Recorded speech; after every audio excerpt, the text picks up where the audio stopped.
Papa Leo i 14 ka reaguar për komente tronditëse të presidentit të SBA-s Donald Trump në intervistën e tij. U tha se Evropa po kalbet dhe kishte udhëheqës të dobët. Papa këmbguli se Evropa duhet ketë një rol në çdo marrëveshje paqeje në Ukrainë dhe kritikoi atë që ai e quajti përpjekjet të administratës Trump për të shpërbërë aleancën e gjatë SBA-Evropë. Ai foli me gazetarët pas takimit me presidentin e Ukrainës Volodymyr Zelensky, i cili është në një turne tjetër për të mbledhur mbështetjen evropiane për Kievin. Papa amerikan tha se ata diskutuan nevojën për një armë pushim dhe përpjekjet e Vatikanit për të lehtësuar kthimin e fëmijëve Ukrainës të marrë nga autoritetet ruse, sipas Associated Press. I pyetur nga një gazetar nëse mendon se plani i paqes i SBA-s për Ukrainën është i drejtë, Papa tha se preferon të mos komentojë për këtë.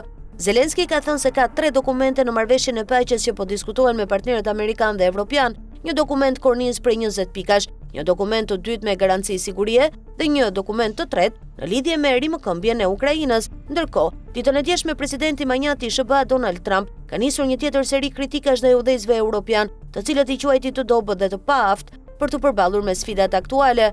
Duke folur më tej për udhëheqësit e kontinentit, ai tha se i njeh mirë shumicën prej tyre dhe se mes tyre ka udhëheqës të mirë, të këqij, inteligjent, e madje edhe disa vërtet budallënj. Megjithatë, sipas tij, Europa nuk po bën një punë të mirë në shumë aspekte. Në lidhje me Ukrainën, Trump akuzoi vendet evropiane se flasin shumë dhe nuk prodhojnë, ndërsa lufta vazhdon pafund. Në të njëjtën intervistë, Trump u rikthye të komentonte edhe situatën në Ukrainë dhe marrëdhëniet me presidentin Volodymyr Zelensky. Sipas tij, Ukraina po humbet territor të rëndësishëm dhe Zelensky duhet të pranojë realitetin.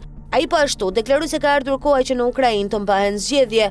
Trump thuri elozhe për Rusinë, ndërkohë duke e konsideruar një vend më të madh dhe në një pozitë shumë më të mirë për të negociuar fundin e luftës në Ukrainë. Mes të tjerash, flet përsëri për liderët evropian dhe thotë se i pëlqen grupi aktual, por ka disa prej tyre që janë me të vërtetë të trash. Flasin shumë dhe nuk bëjnë asgjë. Lufta vazhdon dhe nuk përfundon, tha Trump.